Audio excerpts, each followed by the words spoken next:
este capítulo, este capítulo de 21 adelante, bueno, del 1 adelante, es bien bueno, bien fuerte. Tiene bastante enseñanza para nosotros. Imagínate estando en el primer siglo con Pablo y viendo todas estas cosas pasando, ¿no? Dice que aquí en el 21 dice, luego pidieron rey y Dios les dio a Saúl, hijo de, ¿cómo se dice ese nombre? Cis. Ok, hijo de Cis, varón de la tribu de Benjamín, por 40 años. Así que él fue rey por 40 años. Ok. Algo que quieran a decir o enseñar de este versículo, el 21. Bueno, ellos hasta ese momento, el pueblo de Dios tenía su forma de gobierno que Dios había establecido con jueces.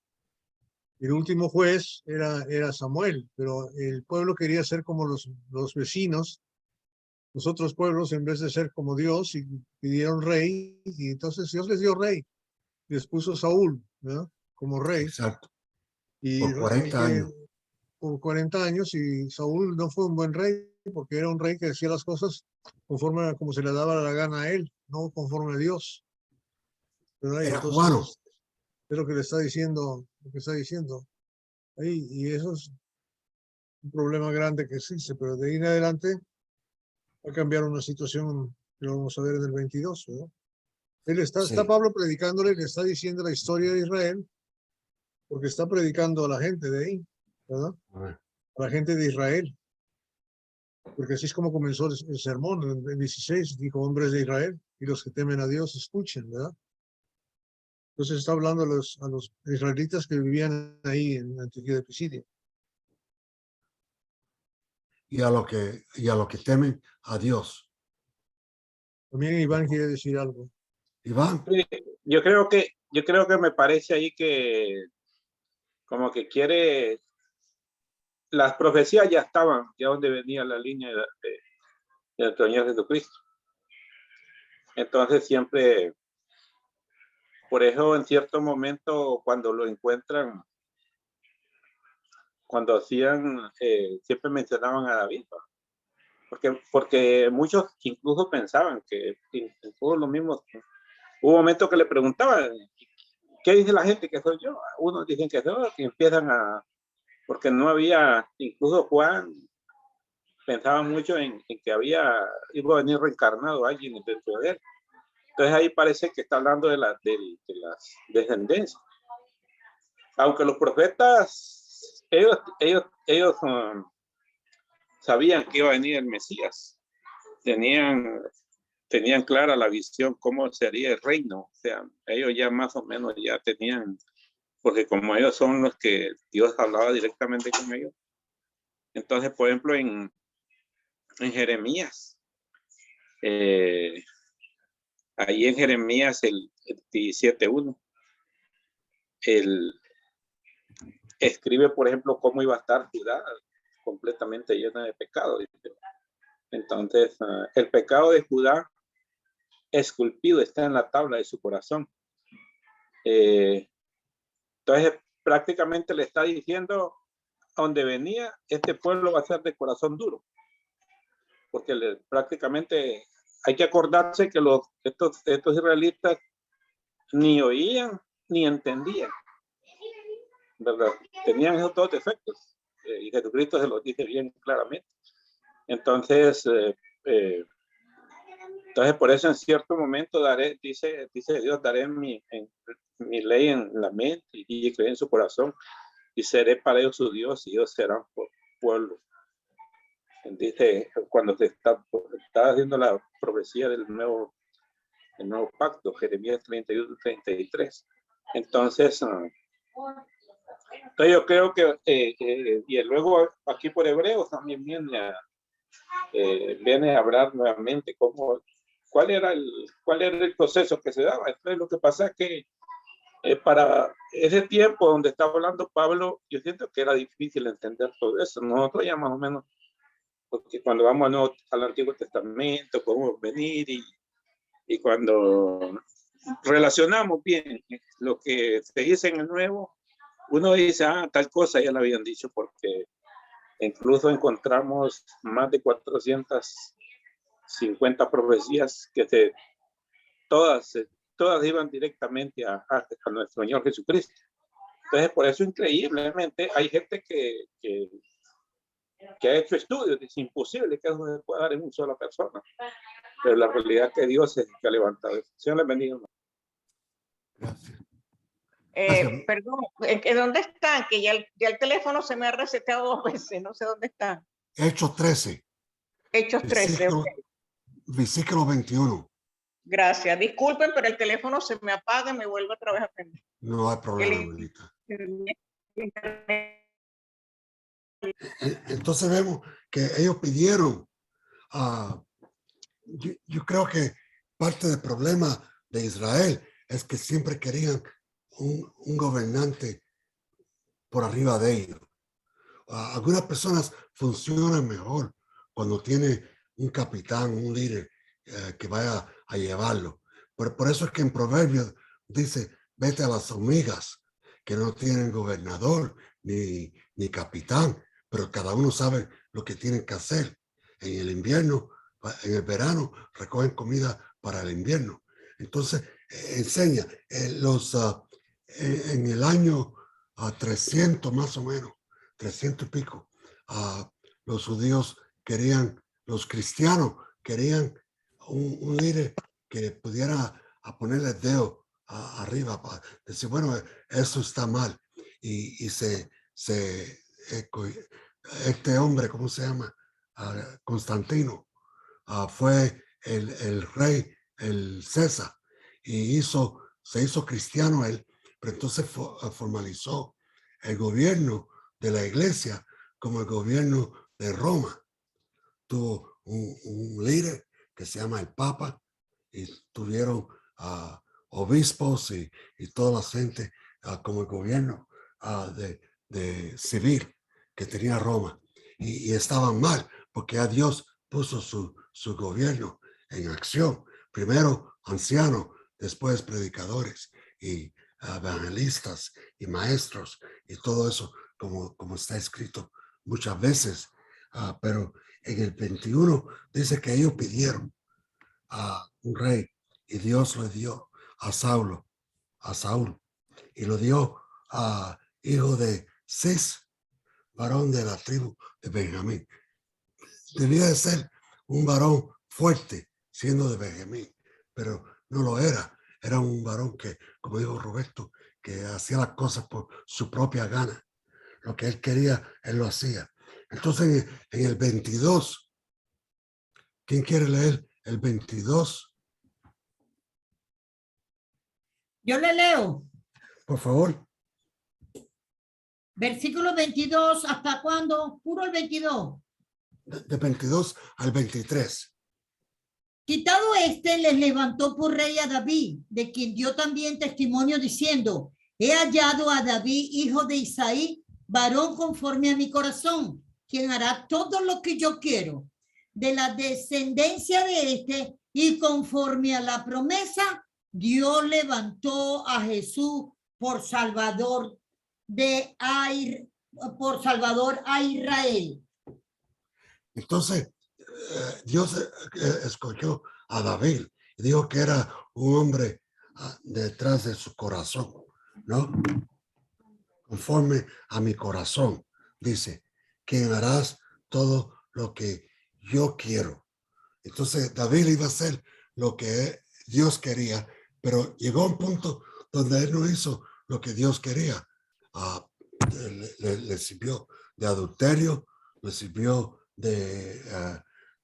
hizo muchas cosas en error, que hoy en día lo vemos como algo malo, como él se comportó con las cosas de Dios y las cosas de la religión judía.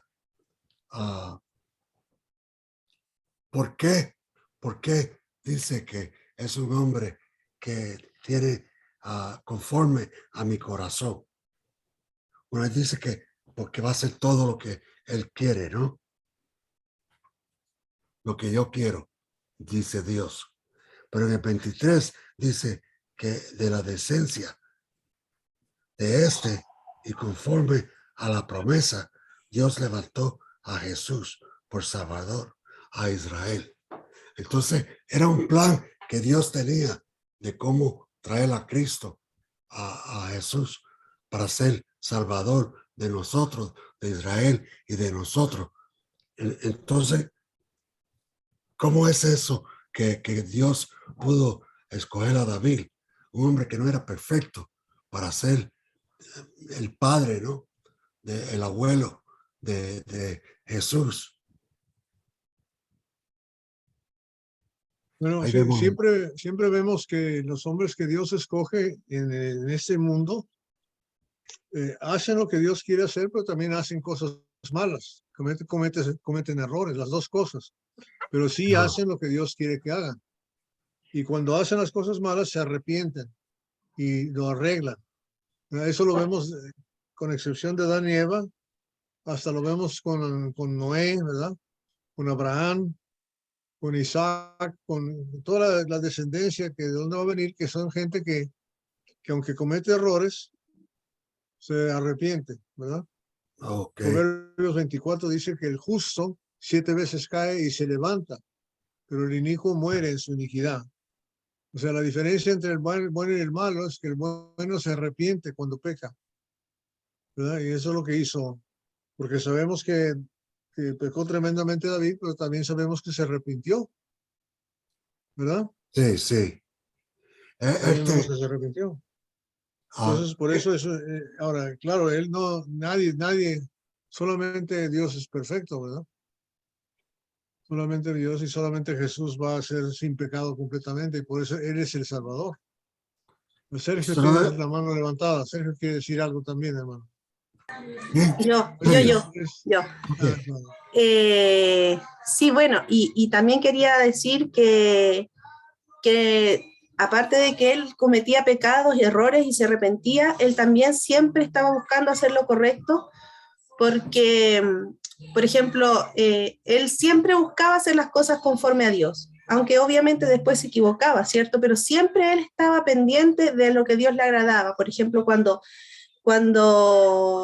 al principio, antes de que él fuera rey, él siempre estaba como diciendo, no, yo no voy a hacer eso porque a Dios no le agrada. Cuando le decían, mata a Saúl, mata a Saúl, le decían, y él le decía, no, porque él es el elegido de Dios, yo no lo voy a tocar. Entonces él siempre estaba pendiente de hacer las cosas que eran agradables a Dios, porque tenía temor y amor del Señor. Tenían personas alrededor de él, a profetas que le llamaban la atención, y cuando le llamaban la atención, antes de él matarlo, le hacía lo que ellos querían, cambiaba su manera de pensar para poder glorificar a Dios. Sí, hermanito. Cuando Iván vemos, tiene la mano levantada. Iván, oh, perdón. Sí, hermano, yo creo que Dios tiene esa potestad. Dice, no me funciona uno, voy al otro. Y él hace, por ejemplo, cuando le dice ahí en 1 Samuel 13:14, le dice, mas ahora tu reino no será duradero. O sea, que le está diciendo a Saúl que va a terminar. Jehová se ha buscado un varón conforme a su corazón, al cual Jehová ha designado para que sea príncipe sobre su pueblo, por cuanto tú no has guardado lo que Jehová te mandó. Entonces, es bien clarita, la Biblia es bien clara en casi en todos los sentidos. Siempre tiene que haber, uno sí se arrepiente, pero la base de que nosotros tenemos que tener es el arrepentimiento, o sea, arrepentimiento y hacer una promesa que no vuelve a pasar, porque para que no caigamos porque al final estos hombres, eso es lo que a muchas personas les pasa eso, y en nuestro tiempo tenemos que tenemos que asegurarnos, ¿verdad? Por ya para aplicación de nosotros. Yo siempre les digo a las personas que una de las cosas que nunca se va a perder durante seamos cristianos, que siempre nosotros enseñamos sobre el perdón y arrepentimiento, pero esto que lo tengan presente, que si va a haber un arrepentimiento tiene que ser, es una profunda tristeza por haber ofendido a Dios, por no guardar su mandato, por fallar. Entonces es bien importante que, porque yo siempre hago una pregunta y pienso que, y si lo vemos desde el punto de vista humano, ¿cuál es la cualidad que David tenía? Es que a veces nosotros, estas personas, las vemos como extraordinarias, como que nosotros no podemos llegar ahí. Por ejemplo, si analizamos a Noé, le dijo que era un varón justo y perfecto, pero siento de que nosotros podemos tener, porque tenemos el mismo Dios, somos personas que podemos guardar como ellos. ¿Cuál era por qué le dijo a Noé eso? Porque dice que hizo con todo lo que Jehová le dijo que le hiciera. Así. Y aquí dice, él hacía lo que Dios le mandaba. O sea, no tratar de utilizar nuestro pensamiento, sino que hay que luchar. Pues. Es lo importante, es lo que a mí me queda como mensaje de esas dos personas. Señor le bendiga, hermano. Gracias, manito. Gracias. Entonces, sí, vemos que son personas que no son perfectas. Cuando la Biblia dice que es un varón perfecto, o creo que es en 1 Timoteo, 2 Timoteo 3:16, adelante dice que la palabra de Dios es útil para enseñar, redarguir. Debe buscarlo un momento. Para que el hombre de Dios sea perfecto, ¿no?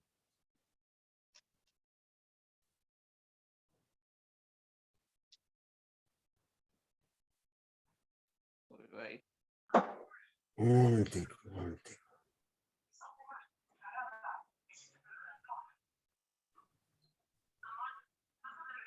¿Quieres que lo lea alguien? 2 Timoteo, capítulo 3, versículos 15 y 16 y 17.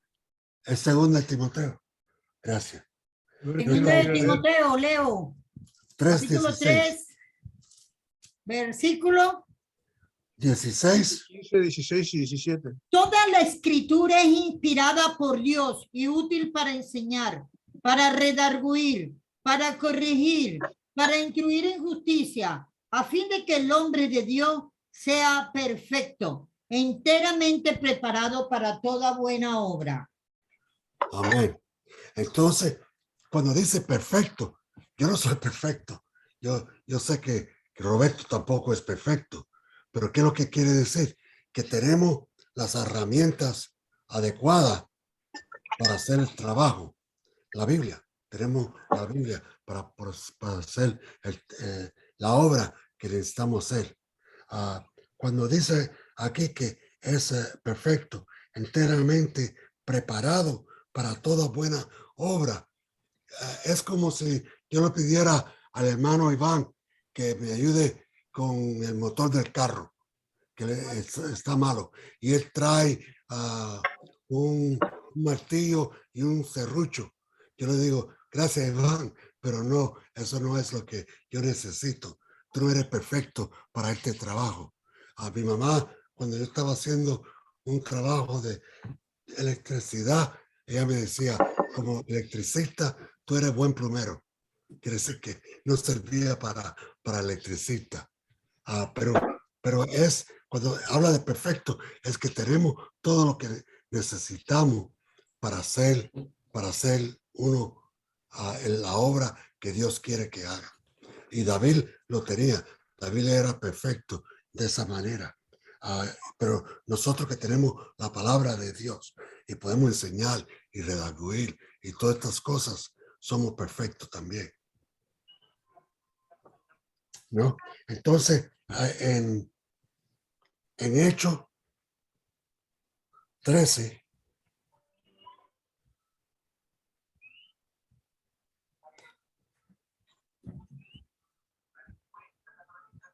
Hechos 22. 13, capítulo 24.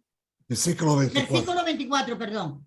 Antes de su venida predicó Juan el bautismo de arrepentimiento a todo el pueblo de Israel. Mas cuando Juan terminaba su carrera, dijo, ¿quién pensáis que soy? No soy yo él, mas aquí viene tras mí uno de quien no soy digno de desatar el calzado de los pies. ¿Hasta ahí? ¿Hasta ahí? Sí, sí. Ay, ¿qué es lo que está diciendo Juan? Porque él ni dejó que contestara los discípulos de él, sino él mismo contestó la pregunta. Era una pregunta, ¿cómo se dice? Cuando no necesita una contesta. Retórica. Retórica. En inglés, rhetorical. Retórica. Quiere decir que él hizo la pregunta para que pensaran si él es el Salvador o no es el Salvador. Y él quería que ellos vieran que no era el Salvador. El Salvador viene, que él no es capaz de zafarle las sandalias al Salvador, pero que era más grande, más poderoso que él, para que no haya celos, para que no haya cosas semejantes a esas cosas. Dice varón en el 24, 25. Dice más, cuando Juan terminaba su carrera, dijo, ¿quién pensáis que sois? No soy, no yo, no soy yo él, mas aquí vine tras mí uno de quien no soy digno de desatar el calzado de los pies. En inglés lo dice más fácil. Pero, ok, entonces, digno. Cuando vemos la palabra digno, como en 1 Corintios, ¿qué es lo que está diciendo? Que valemos la pena. ¿Qué quiere decir digno a nosotros? Hermano, Iván, ¿quería decir algo o estaba tocando la cámara? No, hermano, no. Okay. Ahorita no. Oh, Que okay. digno quiere decir merecer. Que se En este merece. caso, ¿no? Yo no merezco el privilegio de desatar sus sandalias, ¿no?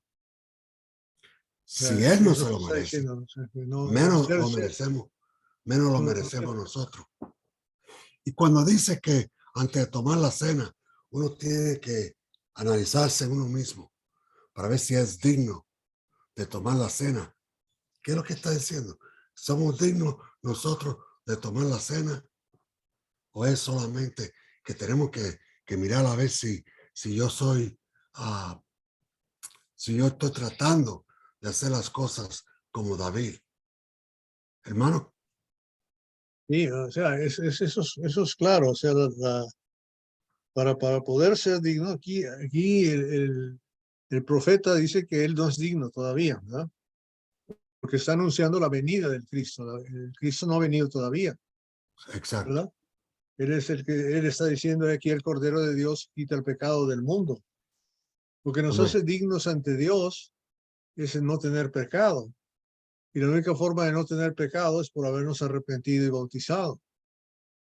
Eso nos hace dignos de merecer la salvación, ¿verdad? Entonces, cuando vamos a tomar la cena del Señor, debemos de considerar si estamos arrepentidos, si hemos recibido el perdón de los pecados, para merecer, ¿verdad? Participar de la gloria de Dios, porque es un significado espiritual de tener el Espíritu de Dios en nosotros, ¿verdad? Amén, amén. ¿Cuándo vino a morar el Espíritu en nosotros? Cuando nos bautizamos. Amén. ¿Para qué nos bautizamos? Para el perdón de los pecados. ¿Y qué hicimos antes? Nos arrepentimos. ¿Qué hicimos antes? Creímos. Entonces, todas esas cosas son maravillosas.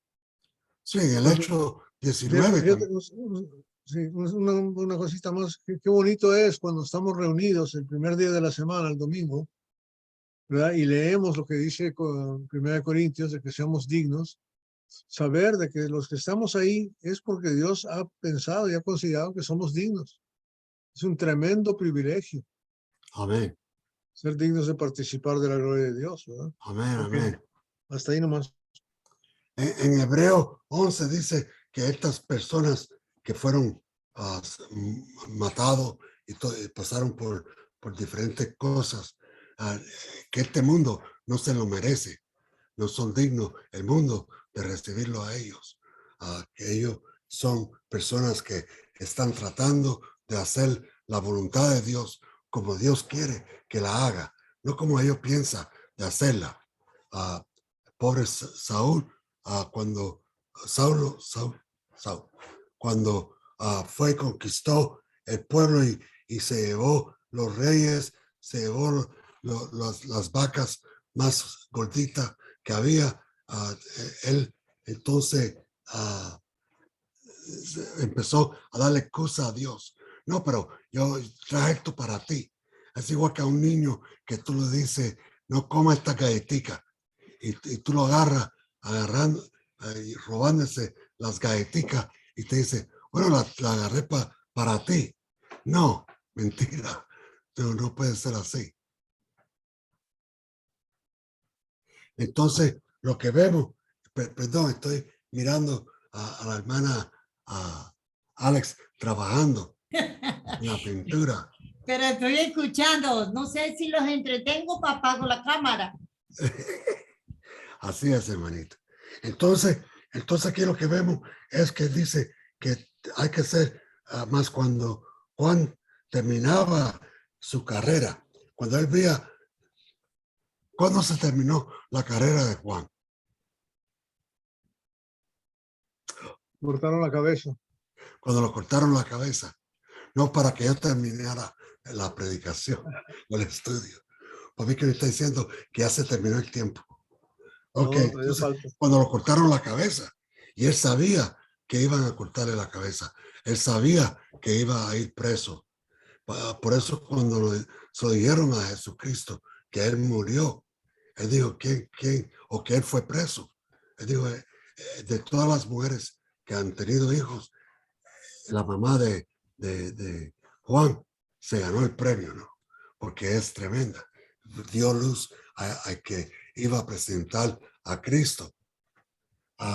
Y ahí dice que el reino de Dios violentamente va adelante, y los violentos son los que son encargados de ello. If you want me to do that, I'll do that. Ok, mi señora está aquí trabajando como siempre. Entonces, lo que vemos es que él dice, viene uno que yo no soy digno de desafar sus sandalias, sus zapatos, sus calzados. Eso es, en ese tiempo, uno de los trabajos más bajos que podía tener uno. Lavar los pies a alguien porque uno sin querer pisaba la caca de camello y de vacas y de todos esos animales, el lodo, todo esto. Entonces, a limpiar esos pies o desafar el calzado era un trabajo que no tenía mucha gloria. Pero Juan dice que él no era digno ni de zafar las sandalias de Jesús que iba a venir. Entonces, como lo vemos así, entonces en el 26, hermana, si quiere leer el 26 y el 27. Sí, señor. Varones hermanos, hijos del linaje de Abraham, y lo que entre vosotros teméis a Dios, a vosotros es enviada la palabra de esta salvación, porque los habitantes de Jerusalén y sus gobernantes, no conociendo a Jesús ni las palabras de los profetas que se leen todos los días de reposo, las cumplieron al condenarle, y sin hallar en él causa digna de muerte, pidieron a Pilato que se le matase. Entonces ahora está llegando él de David, de Saúl, está llegando en la historia hasta Cristo, ¿no? Hasta Jesús. Juan, que dijo que no tenía ser digno él de zafarle las sandalias a Jesús. Y ahora aquí está diciendo que Pilato mató a Jesús, que los judíos, los habitantes de Jerusalén, no conocían las escrituras. Yo miro eso y digo algunas veces, conozco las escrituras suficientes para yo no caer en este mismo plan, o soy igual que ellos. Las escrituras y puedo hasta desanimar o matar al Hijo de Dios si viene en carne otra vez. Hermano, Sí, hermano Iván. yo creo que ahí en ese 26 y incluso hasta el 28 como que les habla pues a los judíos de dónde vienen y hace y ya hace como una integración, ustedes gentiles también, temerosos de Dios, o sea, lo está comparando en un mismo, ya en una misma forma. Pero el problema que se da en la gente de Jerusalén, incluso los líderes religiosos, entonces no creyeron, pues, o sea, incluso estaba bien clarito en las profecías. En las profecías estaba claro, y el punto principal es que ellos, al no creer, no tenían ninguna razón legal, ese es el punto, ¿va? Ellos no tenían razón legal, entonces utilizaron y pidieron a Pilato que lo matara. O sea, prácticamente nosotros a veces decimos Pilato es lavó las manos, pero quienes estaban lavando las manos realmente y no querían hacerlo fueron ellos mismos. O sea, que es un total desconocimiento, y en la profecía está, y todos los profetas habían dicho pues, cómo iba a morir él. Y realmente, pero también podemos observar que aquí hay que entender que no es lo mismo aprenderse la Biblia de memoria, ¿verdad? Gran diferencia hay en conocer, porque uno nunca estudiaron los 5 libros de memoria, pero nunca miraron a Jesucristo. Entonces es lo que nosotros nos dice, cuando leemos cualquier libro, vemos a Jesucristo de allá. Entonces para nosotros se nos hace más fácil, porque nosotros sí creemos en él. Entonces, más sin embargo, ellos realmente andaban vendados los ojos. Que Dios le bendiga, hermano. Gracias, manito. Un buen comentario. Ellos con los ojos vendados no podían ver, y la excusa de ellos era eso. Pero Pedro, cuando lo predicó en Hechos 2, dice que ustedes han matado al Hijo de Dios, el autor de la vida. Entonces, para que ellos vieran que no podemos echarle, como dicen los cubanos, el muerto a otra persona, tenemos que tomar nosotros la responsabilidad a decir, no, sí, él murió por mis pecados, él murió por mi manera de yo vivir, él murió por eso. Entonces cuando vemos en el 27, 28, dice, y sin hallar en el causa digna de muerte, pidieron a Pilato que les matara. Entonces, cuando ellos vieron que Cristo no tenía causa de muerte, que Pilato se lavó las manos, como dijo el hermano Iván, no fue él solo que se lavó las manos, fueron todos los judíos que estaban ahí, todos los líderes que estaban ahí, que se lavaron las manos con lo que estaba diciendo a Pilato, o con lo que querían ellos mismos hacer con Cristo, que era matarlo. Pero era necesario que Cristo muriera para que entonces pudiera darnos nosotros la salvación. Y entonces nosotros pudiéramos ser dignos de la cena del Señor, de la salvación, del perdón del pecado, de todas esas cosas. Podemos ser dignos nosotros. El 29, entonces. Y habiendo cumplido todas las cosas que de él estaban escritas, quitándolo del madero, lo pusieron en el sepulcro. Mas Dios le levantó de los muertos, y él se apareció durante muchos días a los que habían subido juntamente con él de Galilea a Jerusalén, los cuales ahora son sus testigos ante el pueblo. Entonces ahí da un relato bien rápido de lo que pasó. Dice, Cristo fue colgado en la cruz, fue muerto, fue sepultado, resucitó al tercer día y se apareció a diferentes personas para que lo vieran comiendo, bebiendo, andando por la calle. Hay una tribu, creo que es en Ecuador, que cuando quieren paz con otra tribu, lo que hacen es le dan el hijo de un jefe, chief, al otro jefe de la otra tribu para que crezca pensando que pertenecen a ellos, para que haya paz, se creen unos a otros. Hasta este hombre, Mahatma Gandhi, hizo eso mismo en India con los indios y los otros habitantes de India, que deben de agarrar un niño que es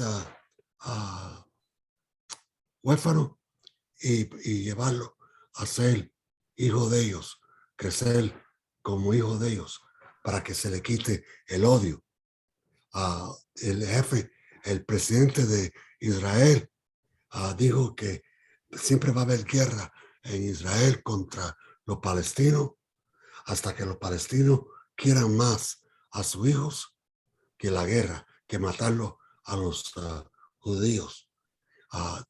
Tenemos que ver que hay algo que está empezando aquí, que tengo que querer el vivir y el vivir sin la culpa del pecado.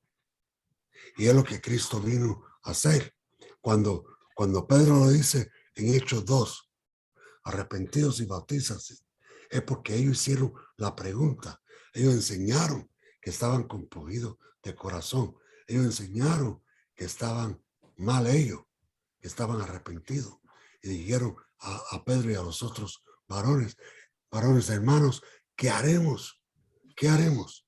Entonces Pedro dice, arrepentidos y bautízase cada uno de vosotros en el nombre de Jesucristo para el perdón de sus pecados y para que puedan obtener el don del Espíritu Santo.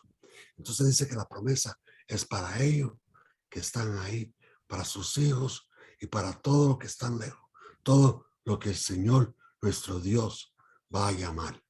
Entonces somos llamados por Dios, somos dignos porque tomamos la sangre de Cristo y somos limpios por esa sangre y por ese cuerpo que fue colgado en el madero. Entonces, aquí en el versículo 31. 31. Sí. Y él se le apareció durante muchos días a los que habían subido juntamente con él de Galilea a Jerusalén, los cuales ahora son sus testigos ante el pueblo. Y nosotros también os anunciamos el evangelio de aquella promesa hecha a nuestros padres, la cual Dios ha cumplido a los hijos de ellos, a nosotros, resucitando a Jesús, como está escrito también en el Salmo 2. Mi hijo eres tú, yo te he engendrado hoy. Entonces nosotros podemos tomar la resurrección de Cristo como una entrada para nosotros vivir en paz con Dios, tener el perdón del pecado, tener el don del Espíritu Santo. Podemos entonces ser llamados hijos de Él, ¿no? Entonces, como está escrito, dice a Jesús, como está escrito también en el Salmo 2, mi hijo eres tú, yo te engendré hoy. Y en cuanto a que le levantó de los muertos para nunca más volver corrupción. Y Cristo hizo algo increíble, no vio corrupción. Habla más adelante que David fue muerto y vio corrupción. Quedaron los huesos ahí secos. Y ellos entonces ven a Cristo como a alguien que nunca probó la corrupción. Siguió en la vida y se le apareció a muchas personas. Entonces tenemos un Señor que está vivo, no un Señor que está muerto. ¿No? Hermano Entonces, Henry, sí, hermano. ahí en ese segundo salmo encontramos en Hebreos 1:5 y él Sí. dice, ¿por qué a cuál de los ángeles dijo Dios jamás? Mi hijo eres tú, yo te he engendrado hoy y otra vez yo seré el padre y él me será mi hijo. Entonces es bien clarito que Jesús fue anunciado como el Mesías por mismo Dios, no fue Dios quien hizo el anuncio. Entonces, aquí lo que está reafirmando, hermano, es que es la resurrección. ¿Cómo sirve para otra prueba divina de que Jesús era el Mesías? O sea, queda completamente probado que quién era. Y aunque no lo reconocían las personas de ese tiempo, pero Dios, por eso ahí es donde uno puede ver que cómo Dios ejecuta su plan a pesar de, no importando, o sea, Dios siempre, la promesa que nosotros tenemos es que su iglesia va a permanecer. O sea, nosotros es la promesa que tenemos, no que nada, no nos va a tocar nada, porque entonces ahí nos da prácticamente la calidad de Dios que tenemos. O sea, que realmente, porque mucha gente a veces vuelve atrás, ¿va? Pero vemos que realmente aquí lo que nos llena es de valor saber estas palabras. Por ejemplo, le dijo en Lucas 3:22, tú eres mi hijo amado en quien tengo complacencia. O sea, prácticamente le dice diciendo, aquí está, o sea, este es el que yo necesito tener acá, porque a veces yo siento de que muchas personas dejan de amar a Jesucristo, lo dejan de sacar de su corazón y empiezan a poner otra persona, y nosotros esa es la base está en que tenemos esa fe viva que es el amor, y ese amor va para Jesucristo, y de eso nos da más seguridad. Entonces vemos nosotros que aquí siento yo que hay como un poco de debilidad porque perdemos las perspectivas, dejamos de ver a Jesucristo, y entonces aquí nosotros tenemos que llenarnos de mucha fortaleza, porque a quien tenemos es algo que nuestro Dios lo puso, no fue que fue inventado, no. Esa promesa es bien importante, ¿va? Eso que le digo, mi hijo eres tú. Dice que a ningún ángel le dijo eso, a nadie. Y él lo dijo. Yo veo aquí en los años 90 y 80 estaban alabando mucho a los ángeles. Tenían ángel para esto, ángel para los otros, y están sirviéndole a que debe de servirlo a nosotros. Ese es otro estudio, pero ellos se sentían cómodos. La gente hoy en día se siente incómodo teniendo los ángeles,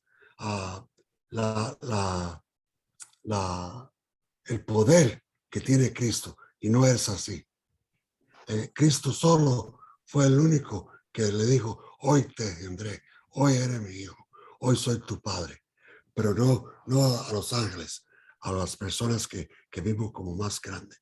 Vamos a terminar ahí, ya son las 5. Terminamos ahí. Amén. Amén. Ok. Entonces vamos a pedirle a Sergio. Sergio puede orar y manejar, pero no cierre los ojos. No cierre los ojos.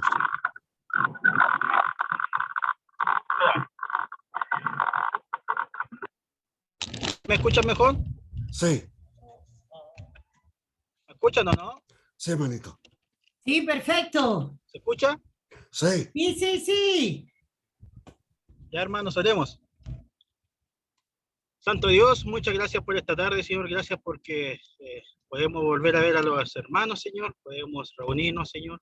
podemos seguir estudiando, Señor, tu palabra. Gracias por esto, porque te seguimos conociendo a través de la Escritura, Señor. Seguimos creciendo espiritualmente, Señor, como tú quieres.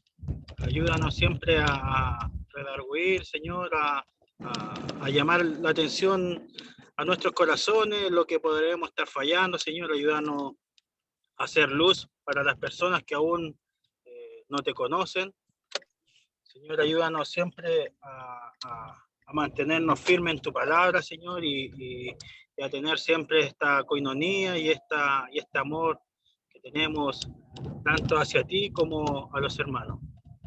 En este momento te quiero pedir bendición para cada uno de nuestros hermanos, Señor, para nuestra familia, Señor, y que te quedes con nosotros hoy y siempre, Señor, en el nombre de nuestro Señor Jesucristo.